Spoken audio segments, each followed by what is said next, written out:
இந்த வீடியோவை பார்த்ததுக்கு அப்புறம் உங்க போனை பாக்குற விதம் மாறிடும். 1. கார் கண்ணாடி உடைஞ்சு போச்சா? உங்க போன் கேமராவை ஆன் பண்ணி அதை கண்ணாடியில மாட்டுங்க. இப்போ அது ஒரு தற்காலிக எலக்ட்ரானிக் பின்காட்சி கண்ணாடியா ஆகிடும். 2. போன் தண்ணியில விழுந்துட்டா பயப்படாதீங்க. முதல்ல போனை ஆஃப் பண்ணி அதை தொடச்சிடுங்க. சிம் கார்டு இருக்கிற ட்ரேவை எடுங்க. சார்ஜிங் போர்ட் மற்றும் ட்ரேல இருந்து தண்ணியை வெளியே குலுக்கிடுங்க. அப்புறம் அதை அரிசிக்குள்ள 3 மணி நேரம் புதைச்சு வைங்க.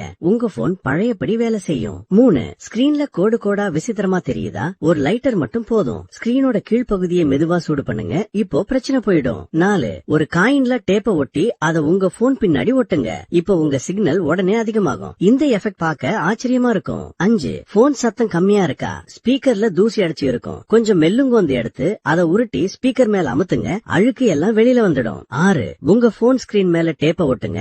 எக்ஸ்ட்ராவா இருக்கிற டேப்ப வெட்டிடுங்க. ஒரு கார்டை வச்சு உள்ள இருக்கிற காற்று வெளியில எடுங்க. இப்போ உங்களுக்கு ஒரு DIY ஸ்கிரீன் ப்ரொடெக்டர் ரெடி.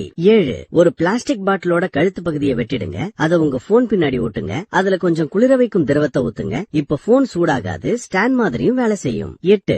உங்க போன் கவர்ல 4 இடத்துல குறி பண்ணி ஓட்ட போடுங்க. அதுல ஜிப்டைகளை விட்டு உங்க பைக்ல மாட்டுங்க. இப்ப ஒரு சுலபமான நேவிகேஷன் ஸ்டாண்ட் ரெடி. இன்னும் நிறைய வீடியோக்களுக்கு லைக் பண்ணி ஃபாலோ பண்ணுங்க.